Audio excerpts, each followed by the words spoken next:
Voilà, on taille parachat Lech Lecha, première partie, donc Halachot.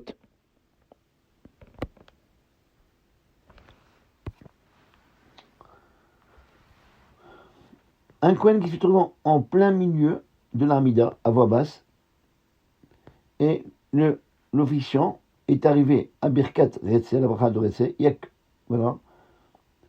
Certains disent que s'il n'y a que lui comme Kohen, il n'y a pas un autre Kohen, il se trouve, ça veut dire que s'il est dans l'Amida, il ne fait pas, il n'y a pas de Birkat Kohanim, eh bien, certains disent qu'il doit s'arrêter, il monte sur l'estrade, il fait la bracha, et après, donc, il retourne à sa place pour terminer cette fila, parce que, n'oublions pas, que Birkat Kohanim, c'est une mitzvah positive de la Torah, et même si la tfila aussi, c'est une mitzvah positive de la Torah, puisqu'il y a marqué dans le Kriyat Shema, ou l'orvdo bechon levafrem, donc on doit servir Hachem de tout notre cœur, et nos sages disent que c'est quoi, que ça veut dire quoi, ou l'orvdo bechon levafrem, c'est la tfila, l'avoda, c'est quoi, parce qu'on parle d'un travail du cœur, il n'y a pas un travail du cœur, c'est quoi le travail du cœur?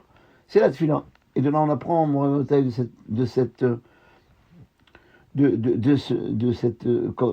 définition de la tfila dans la Torah, avodat alev, qu'un homme, il doit faire attention de mettre son cœur dans la tfila. Beaucoup de gens, ils pensent que la tfila, c'est des mots. Je prononce des mots à côté de l'autre. J'ai été acquitté. Et ils sont fiers de dire, on a fini les premiers, ou j'ai fini le premier. Non, il faut savoir que la tfila, c'est pas des mots. La tfila, c'est un avodat du lèvre. Il faut travailler avec son cœur.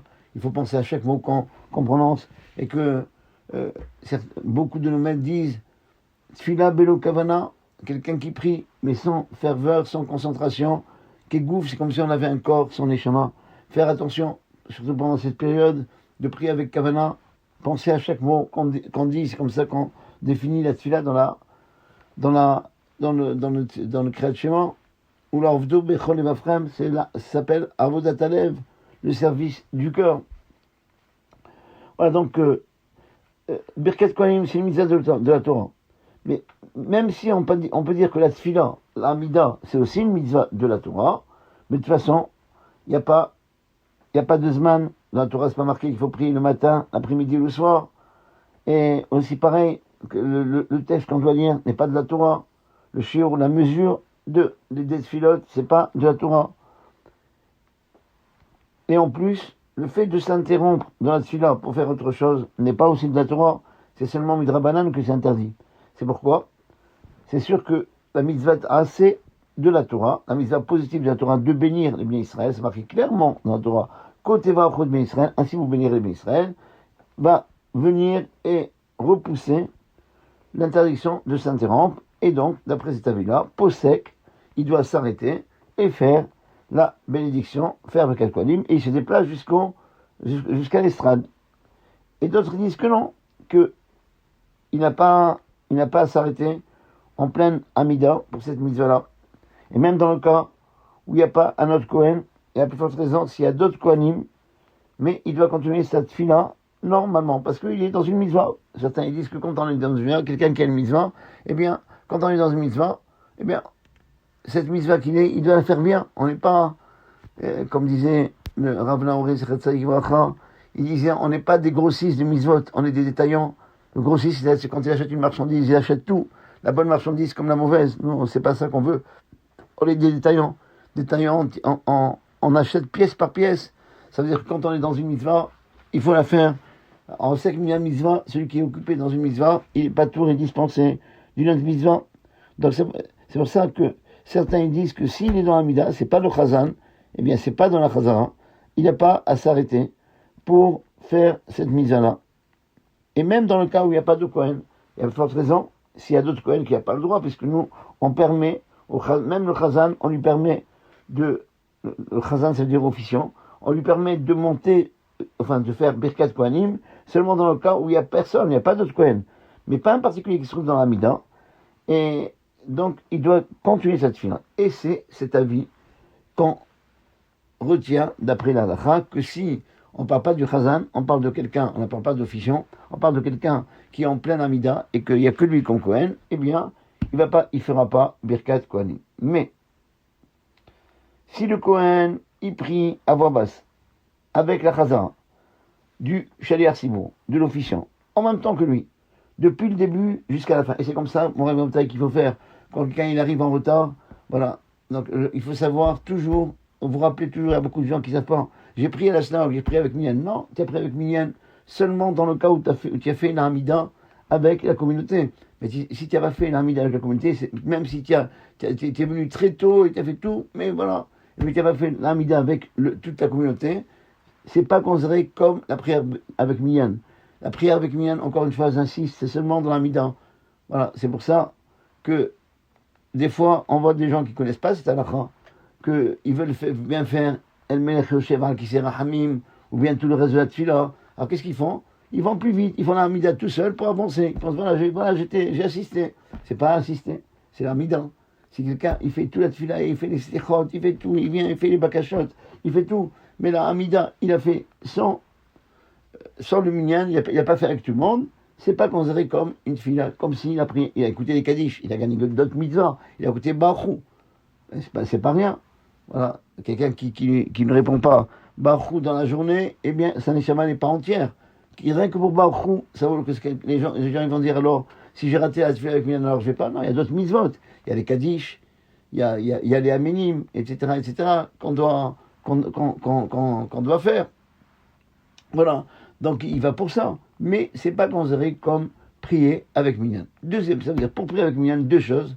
Soit qu'il prie avec la communauté, ou bien, deuxième façon, c'est qu'il commence l'Amida, quand il voit qu'il est en retard, il commence l'Amida avec l'officiant, la répétition.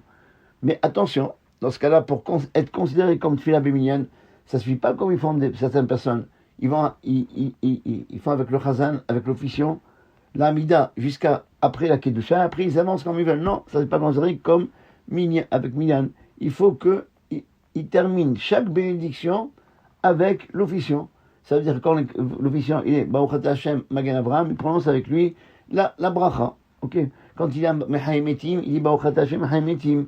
Pareil pour Atakadosh, pareil pour la Kedusha, pareil pour Atakadosh, pareil pour tous les brachot d'Amida jusqu'à la fin. Il doit faire chaque bracha avec le Hazan. Et c'est pour ça que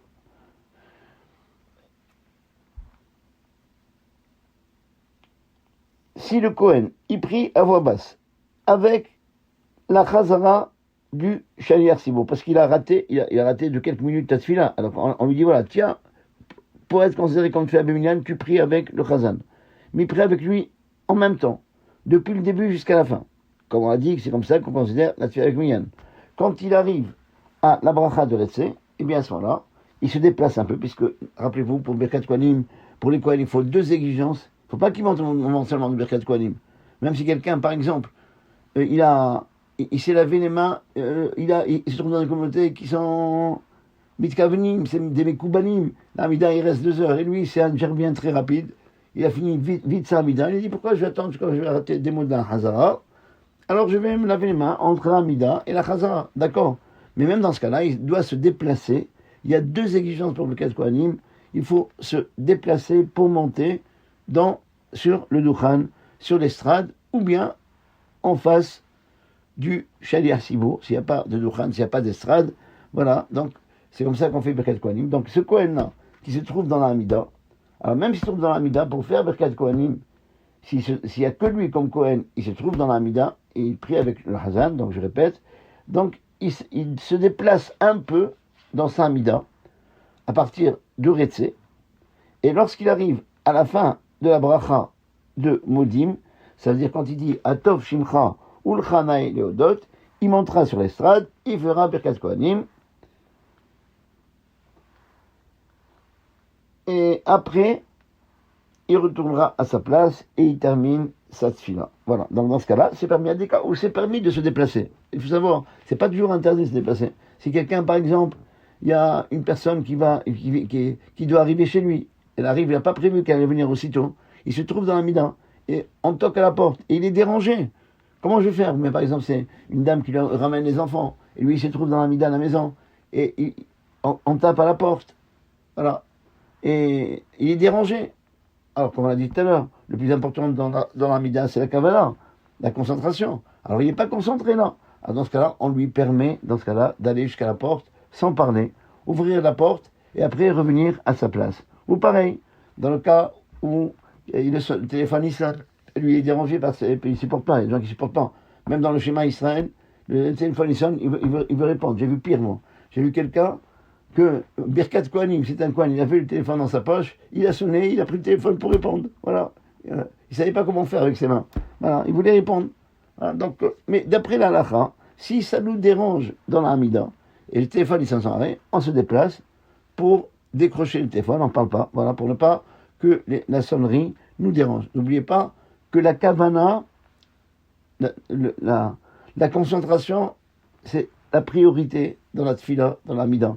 Et c'est pour ça, d'après la halakha, si quelqu'un, il a son livre qui est tombé, okay, et il peut pas avoir un livre par terre, il ne supporte pas, voilà, on lui permet dans ce cas-là, pour qu'il se concentre bien, d'aller ramasser le livre, c'est moutard de le faire, que dans le cas où il est pas bien dans sa mida quand il voit un livre par terre. Voilà. Donc, c'est pourquoi, dans ce cas-là aussi, c'est pareil, s'il se trouve dans la chazara, enfin, il dit mot à mot avec le chazan, alors on lui permet, d'abord, il doit se déplacer dans Retsé, il se déplace un peu, et lorsqu'il arrive à la fin des modim, il monte sur l'estrade pour faire la bracha. Et ça, d'après Rav Yosef, il peut le faire même dans le cas où il y a d'autres kohanim, parce que c'est pas le chazan. Le chazan, on lui permet, c'est que dans le cas où il n'y a pas d'autres kohanim. Maintenant, s'il y a d'autres kohanim, je répète, le chazan, il n'a pas le droit, l'officiant, ça veut dire, il n'a pas le droit de faire birkat kohanim. Mais quelqu'un qui se trouve dans la mida, il fait la mida en même temps que le chazan, et qu'il y a d'autres kohen, et il a le droit d'aller sur l'estrade, se déplacer un peu pendant l'été, et monter sur l'estrade pour faire birkat kohanim, et après donc retourner à sa place pour terminer. Il faut toujours retourner à sa place pour terminer, parce qu'on a vu que Abraham, il a marqué, il est retourné à la Makom Asher Hayasham, à l'endroit où il était. Donc la Mida, il faut la faire toujours au même endroit. En parenthèse, ça, je vous dis, parce qu'il faut savoir aussi, c'est important, vous mettre ce qu'on dit aujourd'hui, c'est tout ce qu'on dit toutes les fois, c'est important. Mais là, voilà, là, n'oubliez pas que le plus important, c'est toujours prier au même endroit. Quand on prie à Snaog, on ne tourne pas. Ça ne dépend pas de ses potes où ils sont. Les potes, on n'a pas le droit de les voir pendant la Mida. Non, il faut avoir toujours le même endroit pour prier. Attention. Mais si quelqu'un s'est mis à votre place, il ne faut pas se disputer avec lui pour prendre votre place. Tant qu'on est à 2 mètres de sa place, c'est considéré comme l'endroit de sa Amida. On n'a pas le droit, on n'a pas besoin de se disputer avec les gens. Voilà. Par contre, la place, et ça il faut savoir, que la place du Chazan, de l'officiant, c'est la place de tout le monde. Ça veut dire considéré comme la gviot makom pour tout le monde. C'est pour ça que quelqu'un, il y a une fois, j'ai vu dans un oratoire que quelqu'un, il voulait faire Chazan, mais il voulait faire à sa place. Il dit, moi j'ai pris toujours la Mamida ici. Non, la place de l'officiant dans la Teva, c'est la place de tout le monde. C'est comme s'il était le Makom Kavo. Donc là, c'est toujours avoir la même place. Maintenant, et pareil à la maison. Quand on prie à la maison, il faut toujours avoir le même endroit où on fait l'amida. On ne tourne pas dans la maison, que des fois c'est à la cuisine, des fois c'est à la salle à manger, etc. Il faut avoir le même makom, le même endroit pour prier. Toujours au même endroit. Et c'est comme ça qu'on voit dans Pirkei Avot, il y a marqué que la kover makom, les tfilato, je pense dans Pirkei Avot, celui qui fixe un endroit pour sa tfila, Eloé, Avraham, Be'ezro, le Dieu d'Avraham va l'aider. Notre tfila, il va être plus écouté parce qu'il a été kover makom, il a fixé un endroit. Alors, il faut comprendre pourquoi c'est important de prier toujours au même endroit. Bien, la raison est simple. Moi, j'ai écouté une fois Rav Yosef, Zechet Tzadik Ibrachra, expliquer comme ça.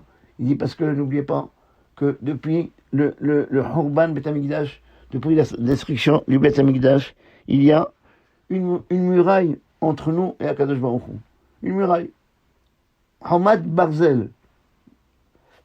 Voilà, comme la guerre qui est en ce moment. Voilà, Hamad Barzel, un mur de fer entre nous et Akadosh Baruch Hu. Donc les tfilotes, ils ont beaucoup de mal à passer. Et à part, encore une fois, quand quelqu'un y prie avec l'émotion, quand quelqu'un y prie avec des pleurs, il y a marqué Kol Harim Nisgavu, que depuis le Chambal Metamigdash, la connaissance du temple, toutes les portes ont été fermées. Chutz Misha Redima, sauf les portes des larmes, ça n'a jamais été fermé. Quelqu'un qui prie et qu'il se concentre, il sait que il n'y a que lui qui peut l'aider. Personne d'autre. Et personne ne nous aime. Il y a que Dieu qui nous aime, il faut se mettre ça en tête. Il faut travailler pendant cette période-là, le bitachon, la confiance en Dieu, comme il a fait Abraham. Il savait qu'il n'y a que Dieu. Ça ne le dérange pas qu'on appelait Abraham à Ivry. Lui, il était d'un côté, il était rétrograde. Il était d'un côté, et l'autre, tous les autres étaient d'un autre côté. C'est pour ça qu'on l'appelle un Ivry. Ça veut dire c'est d'un côté, Ivry. Voilà. Depuis le Roman Vitamidash, il n'y a que quand quelqu'un y prie avec les larmes, que c'est marqué Bokéa chez Harim. Il éclate toutes les portes qu'il y a, il ouvre toutes les portes. Voilà. Et vous vous rappelez que j'avais dit un jour, le Gaon de Vilna, il disait cette phrase, il dit que tous les portes ont été fermées, sauf les portes des larmes. Il a dit comme ça, un jour, quand il disait comme ça à un enfant, dans sa dracha, dans son discours, il y a un enfant qui l'arrête, il dit, mais Rav, mais si les portes ne sont jamais fermées, alors pourquoi il y a des portes? Il ne savait pas quoi lui répondre, il a eu honte. Il s'est retourné quelques minutes devant le Echal, il parlait devant les gens, il s'est retourné devant le Echal, il a prié Hachem, il m'a dit, Ribono Shelanam, maître du monde, moi je suis le Rav ici, un enfant de 6 ans, il m'a bloqué, il m'a comment dire aujourd'hui, Keblo, voilà, c'est pas normal, essaye de m'aider, trouve-moi une réponse pour ne pas faire honte à cette grande communauté de Vilna. Voilà, il a eu la réponse, il a eu le guilou d'Elia Wanavi, il a eu un avis qui a donné une réponse. Il se retourne, il dit, mon fils, je vais t'expliquer pourquoi. Il y a des portes dans les portes des larmes. Pourquoi il y a des portes s'ils ne sont jamais fermées? Il lui a dit, voilà mon fils, parce que n'oublie jamais, parce qu'il y a des gens qui pleurent pour rien. Ils ont tout pour plaire, et ils se plaignent toute la journée. Comme on dit en arabe chez nous, ils gourou, ils grognent toute la journée. Ouais. Et voilà, on n'aime pas les gens qui grognent. Quand quelqu'un il a tout pour plaire, et il grogne, les gens ils s'inventent des problèmes. J'ai ce problème. Mais c'est pas des problèmes, c'est rien du tout. C'est rien du tout. Les gens ils s'inventent. Moi je me rappelle, pour vous faire rire un peu, cette période difficile, mon réveil, il faut, comme dire Rav Mazouz, il faut rire. Pourquoi je il nous donne l'occasion de rire? Il faut, quand on rit, quand on est bessimcha, quand on est, comme ça les livres de Moussard ils disent, quand on est bessimcha, quand on est dans la joie, on effuse la joie, on veut, regardez. Les jours où vous pleurez et vous grognez, où vous arrivez que des galères. Quelqu'un qui est sa mère dans sa vie, quelqu'un qui est content de sa vie, il est content de ce qu'il a. Il lui donne toujours l'occasion d'être content. Voilà. Moi, je me rappelle une fois, j'avais donné un cours à Paris, au 16e, et je n'ai rien contre le 16e. J'ai beaucoup d'amis là-bas. Mais en tous les cas, bon, c'est pas le soldat inconnu, ça c'est autre chose. Mais en tous les cas, j'ai donné un cours, et il y a une dame, c'était un cours de dame, il y a une dame qui dit, monsieur le rabbin, j'ai un grand problème. Je lui dis, c'est quoi votre problème, madame? Alors, elle me dit, monsieur, là, moi, je ne comprends pas. Comment Kadosh Baruch Hu, il fait les choses? Comment Dieu, il fait les choses? Je ne comprends pas. Hein, une pastèque, elle est grosse. Elle pousse par terre sur une branche. Et des raisins, ils sont petits. Alors, c'est des petits raisins. Ils poussent sur un arbre. Pourquoi Dieu, il ne fait pas l'inverse? Une grosse pastèque qui est grosse, elle devrait pousser sur un arbre. C'est plus solide, un arbre. Et les raisins qui sont petits, ils devraient pousser par terre. Dans une plante par terre. Alors moi je dis à cette femme, madame, il y a quelques années quand j'étais petit, j'avais le même problème que vous. Mais bon, c'était pas mon problème du tout. J'espère, vraiment, je bénis que mon problème, c'est ce problème, cette femme-là. Voilà. Les gens, ils ont des problèmes qui n'existent pas, ils se créent des problèmes. Voilà. Je dis à cette femme, madame, quand j'étais petit, j'avais le même problème que vous. Et nous, on habitait en Tunisie, on était à la Goulette. Ceux qui connaissent notre maison, on avait une villa où il y avait une vigne, et j'étais en train d'étudier la Torah, j'ai pris un livre pour étudier la Torah, et paf, vous savez, quand on va étudier la Torah, il est tellement grand que il ne nous laisse pas. Alors, je me suis endormi en pleine étude, et j'étais sous une vigne, et un raisin m'est tombé sur ma tête. Voilà. Et j'ai dit, Baruch Hashem, heureusement que c'est pas une pastèque qui m'est tombée sur la tête et m'aurait assommé. Voilà. Il faut être toujours sa mère. Donc c'est pour ça que je reviens. Tous les portes ont été fermées. Sauf Sha'arei Dima, les portes des larmes. Mais il y a aussi quelque chose, une autre recette pour que notre tefila soit acceptée. C'est prier toujours au même endroit. Et pourquoi? Rav Yosef explique pourquoi c'est important. Gvirut Makom, fixer un endroit, sa tefila, pas prier du même endroit. Parce que vous savez, quand on fait, chaque tefila qu'on fait, Et enfin, on est en train de percer le mur qui est entre nous et Hachem. On perce le mur avec une perceuse. Mais alors le problème, c'est quoi? Si quelqu'un, il perce quelque chose de très dur, avec une perceuse, mais toujours d'un endroit différent, il n'arrivera jamais à percer le mur. Il faudra des petits trous quelque part. Voilà, c'est tout. Mais celui qui veut réussir à percer un mur, il doit percer toujours du même endroit. Alors c'est pour ça que nous, il faut qu'on prenne au même endroit pour percer le mur qui est entre nous et Akadosh Baruch Hu. Comme ça, Ben Hachem, notre villa il est écouté. Après on arrive, si on prie toujours au même endroit, ben, on perce au même endroit, et bien le mur il va tomber un jour. Et qu'il n'y aura plus de mur entre Hachem. Et que tous les tfilotes qu'on fera Ben Hachem, ils seront acceptés. Voilà. Donc c'est pour ça qu'il faut prier toujours au même endroit. Et donc c'est pour ça que quand quelqu'un il doit se déplacer pour ouvrir la porte, pour que le téléphone il sonne, que le Kohen, il termine à l'Amida où il était, où il a fait Birkat Kohanim. Non, il doit revenir à sa place et continuer sa tfila à l'endroit où il a commencé. Un Kohen qui se trouve dans les 12 mois de la décès de son père ou de sa mère. Et il veut faire le Hazan. Il veut prier en temps, vous savez que c'est une mitzvah, de prier pendant les 12 mois pour son père et sa mère. Mais, je vais vous dire quelque chose. Il faut savoir, il faut être conscient que c'est pas les gens, ils sont dans les 12 mois des parents, ils veulent prier, mais ils savent pas prier. Il y a beaucoup de gens, ils savent pas prier, ils n'arrivent même pas à s'en sortir pour eux. Ils vont prier pour le tzibour, ils vont prier pour la communauté. Je me rappelle, il y avait dans notre synagogue un rave qui s'appelle Rabbi Fraji Hakoun. C'est quelqu'un qui était huissier au tribunal rabbinique, qui connaissait Bémet. Il faut voir. J'étais impressionné par ce monsieur-là. Il était seulement greffier au tribunal rabbinique. Et c'est quelqu'un qui connaissait le Tanakh par cœur. Il connaissait toute la Bible par cœur. Toute la Bible par cœur. Et vraiment, il était toujours, il rigolait. Même quand il voulait faire un reproche, c'est toujours dans la plaisanterie. Et il avait une force. Parce qu'il y a des gens qui connaissent un peu Torah, ils savent dire des mots. Mais voilà, ils commencent à crier dès qu'un enfant il monte. Il faut savoir que c'est pas n'importe qui peut corriger. On a un Maguide qui est fait pour ça. Et il faut savoir qu'il y a des enfants qui sont dégoûtés le jour d'un bar mitzvah quand ils font l'office. Il y a des gens qui commencent à leur crier, sans aucun cavote, sans lui dire mon fils, c'est comme ça qu'il faut dire. Non, en criant. Et c'est à cause de ça. Il y a des enfants, moi, vous savez pas peut-être, voilà. Moi, en tant que rabbin, je vois que je demande pourquoi ton fils ne vient pas à la synagogue, il a été dégoûté le jour de sa bar mitzvah. Il a mis des mois et des mois pour apprendre. Voilà. Et on leur fait honte devant tout le monde. C'est vrai qu'on n'est pas obligé de dire tu vas paracha. Il vaut mieux apprendre un peu et bien. Ça, c'est le plus important. Demander au bar mitzvah d'apprendre la tefila. C'est le plus important. La paracha, on s'en fout. Moi, j'ai pas lu. Moi, je suis rabbin aujourd'hui, mais j'ai pas lu la paracha le jour d'un bar mitzvah. Ça n'existait pas. On n'avait pas cette mode. Voilà. On devait connaître ta tefila. Quand j'ai demandé à mon grand-père, c'est qu'on a lu bracha, de m'apprendre la paracha, il m'a dit, tu connais tous les tfilotes, tu connais toutes les prières, tu connais le moussaf de Kippo, tu connais la Nehaïla de Kippo. Tant que tu connais pas tous les tfilotes, tu touches pas à la. Il avait raison. Parce qu'à l'enfant, il faut savoir, beaucoup de parents se trompent, et beaucoup de parents, quand vous avez commencé un paracha, mon fils, il faut savoir que la paracha, il va le lire une fois dans sa vie. Il n'est pas obligé de la lire. Mais la tefila, c'est tous les jours. C'est un enfant, il vient à la synagogue, il ne sait pas lire cette tefila, il ne connaît pas cette tefila. Il ne viendra pas. Il va s'embêter, il va s'ennuyer pendant tout le temps de la prière. Maintenant, pour lui, le livre de tefila, il est vulgarisé. Il sait comment utiliser son livre de tefila. Il sait où on est, à quelle page, etc. Alors ça fait plaisir de venir parce qu'il peut suivre les tefilot. Il peut suivre tout. Et celui qui peut faire, qui connaît tout cette tefila, il sait suivre ses versements. Donc il viendra. Voilà.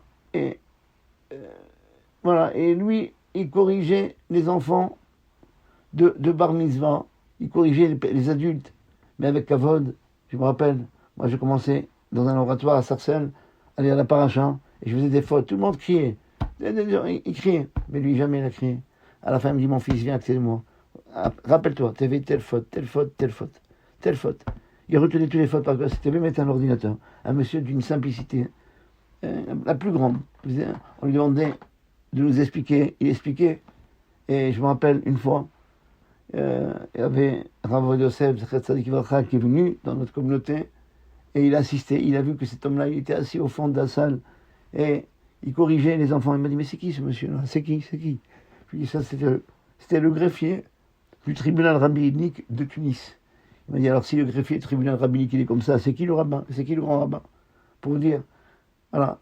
Donc c'est pour ça que on n'est pas obligé de faire toute la tefila. On fait la tefila pour ses parents et chez nous, surtout chez les Sfaradim. On n'a pas pris ce minag de faire la tefila tous les jours parce que les Ashkenazim, c'est pas pareil. Parce que les Ashkenazim, ils font pas. Normalement, le minag Ashkenaz, c'est de ne pas faire tous le Kaddish ensemble. Il y a que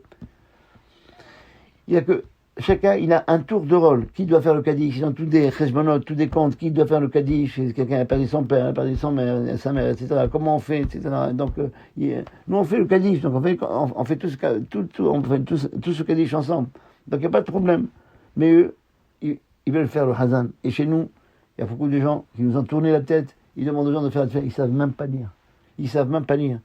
Moi, j'ai vu une fois, c'est arrivé, je sais pas, peut-être c'est une exception, même au Beth Midrash, ici, on lui a dit, on a tellement bourré la tête pour qu'il doit faire la tefila, il est monté pour faire la tefila avec un sidour en français.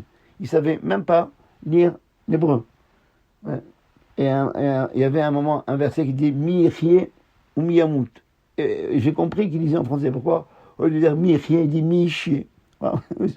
Voilà, pour vous dire. Voilà. Ils viennent avec un livre en français. Voilà. Et des gens, ils comprennent pas ce qu'ils disent. Ils savent pas c'est quoi le mot. Combien de fois? J'ai vu une fois, par exemple, un Hazan, on l'a mis tellement, on l'a bourré tellement la tête, il faut faire l'office. Nous, on n'a pas ce Mechila de tout le monde, Mechila des Chabad, qu'ils veulent à tout prix. Que quelqu'un, il doit faire la tefila dedans et doucement, à tout prix. On n'a pas ce minag, on n'a pas cette coutume-là. Je vais vous dire, je vais raconter une petite histoire, vous allez comprendre. Il voulait faire l'office. Tu sais lire? Je sais lire. Voilà. C'était Arvit. Je voulais le voir Arvit, parce que Arvit, on n'acquitte pas. On fait tout l'Amida, on fait tous les brachot de Kriyat Shema. Je vais voir Arvit comment il fait cette tefila. Bon, il a fait la tefila, plus ou moins, il y avait des fautes. Il mettait les virgules là, il ne faut pas. Et quand on met la virgule là où il ne faut pas, on arrive à l'inverse. Si quelqu'un, il dit, par exemple, lo tignov, il dit lo tignov, non, vol. Ben, il a fait une erreur. C'est-à-dire quoi? Au lieu de dire ne vole pas, il a dit je vole. Il met la virgule là où il ne faut pas. Voilà. Et c'est grave. Voilà. Donc, le pire, c'est quand il est arrivé à la fin de l'Amida. Et nous, on a l'habitude de dire après l'Amida, Yishem Hashem Evorach Ma'atav Adolam. Et après, on dit que le nom de Dieu soit béni. Mimizrach Shemesh, depuis le lever du soleil, Admevo, jusqu'à le coucher du soleil. Meoulal Shem Hashem. Que le nom de Dieu, il soit loué. Et lui, qu'est-ce qu'il a dit? On va dire Meoulal. Et Mimizrach Shem Hashem, Mehoulal Shem Hashem. Le nom de Dieu est profané. Mais qu'est-ce que tu fais? Tu dis des mots comme ça. Mais qui te demande de faire la tefila? Les gens, ils pensent qu'ils sont obligés, ils se crèvent. Chez nous, dans toute l'Afrique du Nord, ils n'ont pas dit au Hamonaham, à la population normale, de faire l'Aftara pendant la première année. Bien que l'Aftara est plus importante que le Mashlim. Beaucoup plus importante. Tous les rabbanim, quand il y a un anniversaire, ils ne prennent pas Mashlim. Ils prennent l'Aftara. Ils appellent Rabbi Fragilisant, Rabbi Hakoun, les grands rabbins de partout, c'est comme ça. Ils prenaient l'Aftara. Mais ils n'ont pas divulgué au peuple. Pourquoi? Avec Chokhmah, c'est avec intelligence. Parce qu'après, même celui qui ne veut pas lire, si on lui dit que c'est important pour son père de faire l'Aftara, il va vouloir faire d'abord toutes les Aftarot et il ne sait même pas lire. Il ne va pas lire. Alors ils ont dit, Chokhmah, prenez le Mashlim. C'est important, mais pas aussi important que le Maftir. Mais il faut savoir lire. Important de savoir lire. C'est pas n'importe qui fait le Chazan. On raconte du Rachash, qui était un grand Mekoubal à Yerushalayim, qui s'appelle Rabbi Shalom Sharabi. Avant de mourir, il a appelé son fils, je pense, voilà, son fils, et il lui a dit, mon fils, je vais te demander une seule chose que je vais faire. Quand je vais partir, je vais mourir, je te demande de ne pas faire le Chazan pendant 12 mois. Et c'était son fils, c'était un grand Talmid Chacham. C'est un érudit. Et pourquoi? Parce que il prononçait pas bien, il bégayait. Il dit, ne fais pas le Chazan, je veux pas. Moi, je laisse une recommandation avant de partir, je veux pas que tu fasses le Chazan. C'est comme ça qu'il faut faire. Si on sait faire, c'est bien. Mais si on ne veut pas faire, pourquoi? C'est pas la peine. Il n'y a pas de mitzvah, il n'y a pas de chiyuv, Ils appellent ça le chiyuv, aucun chiyuv. On n'a aucune obligation. L'obligation qu'on a, on fait le Kaddish, c'est tout. Ça suffit. Voilà. Et le Kaddish, c'est pas ça le plus important. On a fait trop de trucs sur le Kaddish. C'est bien, il faut faire Kaddish. Pas qu'il ne faut pas faire Kaddish. Mais le plus important, t'en as de tes parents, étudie la Torah, va au shiurim de Torah, c'est le plus important. Fais du chesed, fais du bien, sois gentil, rends service à tout le monde. C'est ça Quelqu'un qui va à un shiur de Torah dans l'année de sa mère, c'est beaucoup plus fort que tous les kaddish qu'il fait. Il y a des gens qui mettent un palais de film et qui font le kaddish. Ils mettent des films quand ils sont à la synagogue. Dans tous les cas, quand on voit les tefilines, c'est beaucoup plus important que le kaddish. Même si on fait comme a dit Rav Meir Mazouz, pour cette période, il faut qu'on travaille, demander à tous les juifs de mettre les tefilines pour Eretz Israël, pour l'Am Israël. C'est important, surtout cette période-là. Pourquoi en quelques minutes, même s'il fait, c'est pas prier, il fait que Shema Israël, Hashem Elokeinu, Hashem Echad, Baruch Shem Kavod Malchut, même ça, il enlève les tefilines.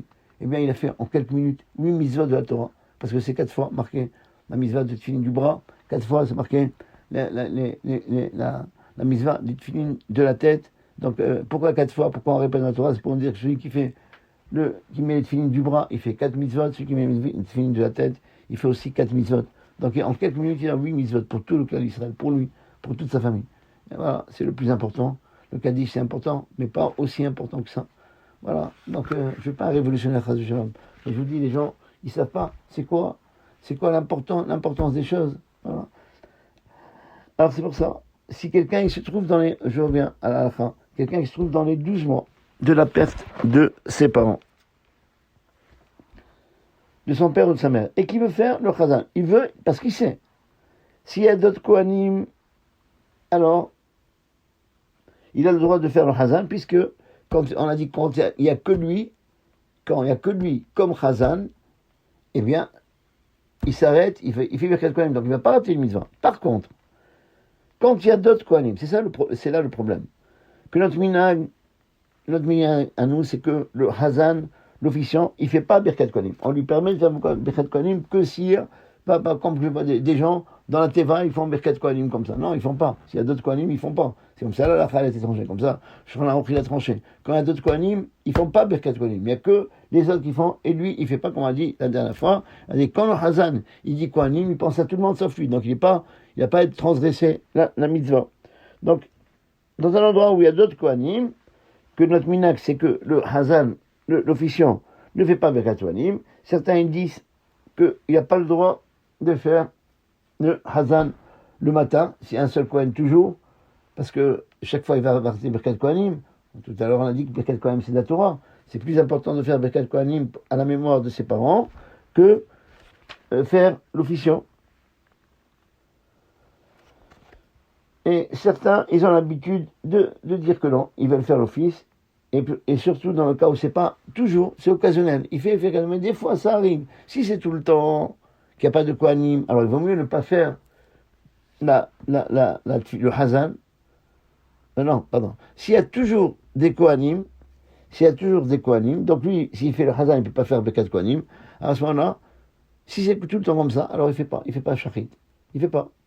Maintenant, il peut faire les autres filotes, parce que la mitzvah du Kohen, c'est de faire une bracha par jour. Donc, par exemple, si on est Rosh Chodesh, alors il peut faire Shachrit quand même si il va rater Birkat Kohanim, puisqu'il y a d'autres qui vont faire, mais voilà, il fait par exemple Shachrit, mais il ne fait pas Moussaf, ou l'inverse, parce qu'il suffit de faire une fois par jour que le Kohen, il a quitté de sa mitzvah là.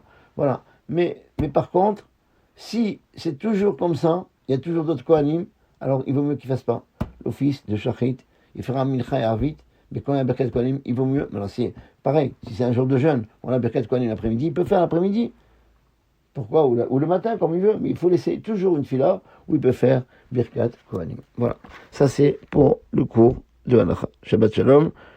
Et on continuera, il y a tellement de halachot pour Birkat Kohanim. C'est vrai que je m'oublie un peu, je parle d'autre chose, mais c'est important, que c'est comme ça que on retient, en même temps, c'est comme ça qu'on apprend.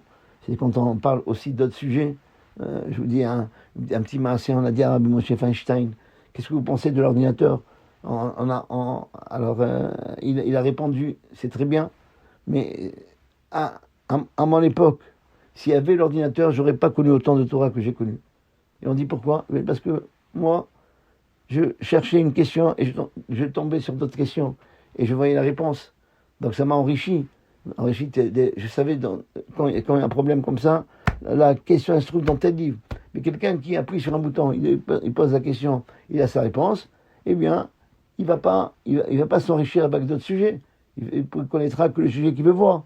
Voilà. Donc des fois, c'est bien, c'est pas toujours de faire des petits hors-sujets, mais sympathiques comme ça, pour apprendre comment on doit se conduire. On a parlé des choses extrêmement importantes du Chazan. Faites attention, il n'y a aucune obligation. J'ai répété plusieurs fois. On a un monsieur qui s'appelle Monsieur Zvory, il me dit pourquoi tu dis pas aux gens de ne pas faire le Chazan, que chez nous c'est pas obligé. Et chaque fois il s'énerve. Voilà. Et c'est vrai, on n'a aucun chiyuv. On dit pas chiyuv d'ailleurs chez nous, c'est aucune obligation. Voilà. C'est bien, c'est très bien, attention, de prier pour ses parents dans le cas où ses parents, ils l'ont appris, et ou bien ils ont pris un maître pour l'apprendre. Dans ce cas-là, c'est bien, mais sinon, c'est pas obligatoire. Voilà.